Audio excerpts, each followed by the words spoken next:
Au fond, qu'est-ce qui fait qu'on est, eh bien, nous, sur le plan purement biologique? En fait, chacune de nos cellules porte une signature qui lui est propre, une sorte de carte d'identité moléculaire. Et aujourd'hui, on va voir comment on peut décoder tout ça. Alors, qu'est-ce qui définit cette individualité? En réalité, ce n'est pas une seule chose, mais une véritable mosaïque de marqueurs qui se trouvent à la surface de nos cellules. C'est grâce à eux que notre système immunitaire sait qui fait partie de l'équipe et qui est un intrus. Allez, explorons ensemble ces incroyables systèmes d'identification. Voici le programme. On commence par le concept général de carte d'identité cellulaire. Ensuite, on plonge dans 3 systèmes clés, HNA, HPA et le fameux HLA. Et pour finir, on découvrira les outils qui permettent aux scientifiques de déchiffrer ces codes. C'est parti!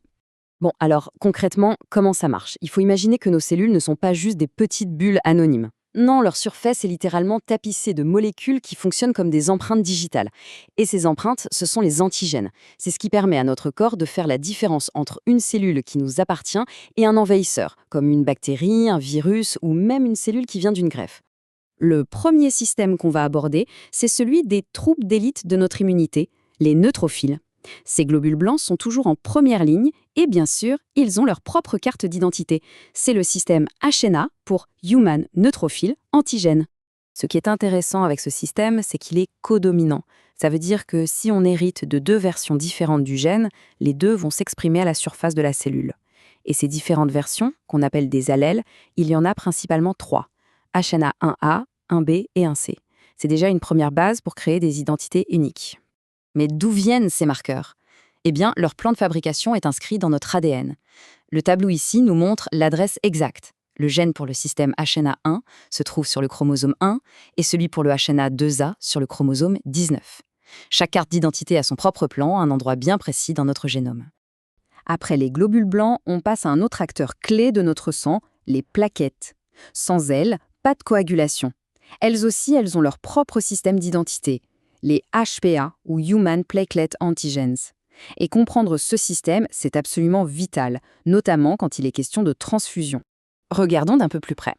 Ces antigènes HPA ne flottent pas juste comme ça à la surface de la cellule. En fait, ils sont portés par de plus grosses protéines qu'on appelle des glycoprotéines. L'image est assez simple. Imaginez un drapeau, ça c'est l'antigène, qui est planté sur un mât, ça c'est la glycoprotéine. Et comme on le voit ici, la glycoprotéine 3A, par exemple, porte l'antigène HPA1, qui est l'un des plus importants. Et c'est là que ça devient absolument fascinant.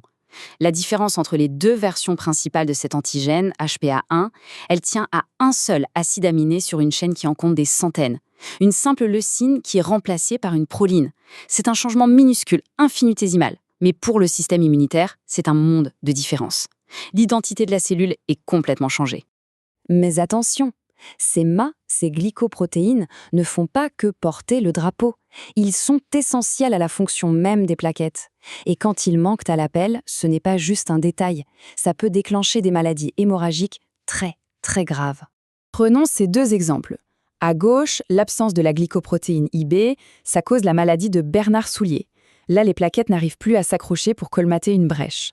À droite, c'est l'absence du complexe GPIB/IIA qui cause la maladie de Glanzmann. Les plaquettes ne peuvent plus s'agglutiner entre elles.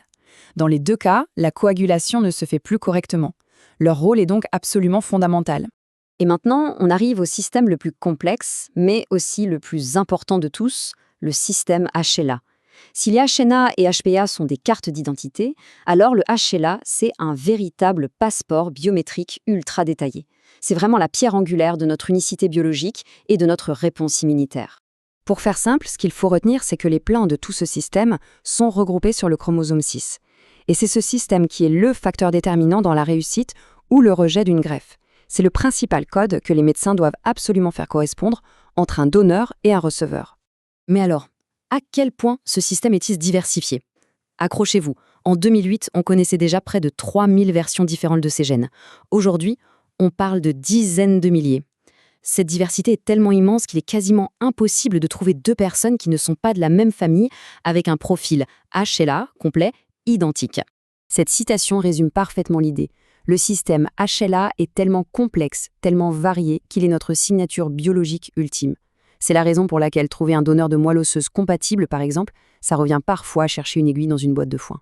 Bon, C'est bien de savoir que ces systèmes existent, mais comment on fait pour les lire?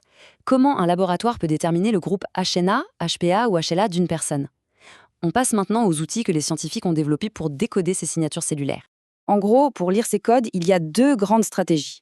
La première, la sérologie, c'est un peu comme essayer une clé, qui serait un anticorps, dans une serrure, l'antigène, pour voir si ça ouvre.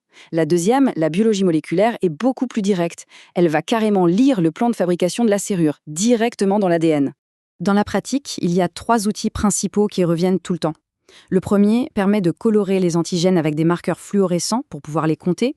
Le second utilise des réactions chimiques pour voir si la clé a bien trouvé sa serrure. Et puis, il y a la plus connue, la PCR, qui permet de faire des millions de copies d'un gène pour pouvoir le lire et l'identifier sans aucune erreur. Alors au final, à quoi bon toute cette complexité? Eh bien, c'est peut-être tout simplement la clé de la médecine de demain. Une médecine ultra personnalisée où on ne soignera plus seulement une maladie, mais un individu, avec sa signature cellulaire unique. La prochaine fois qu'on se demandera ce qui nous rend unique, il faudra se souvenir que la réponse est là, inscrite à la surface de chacune de nos milliards de cellules.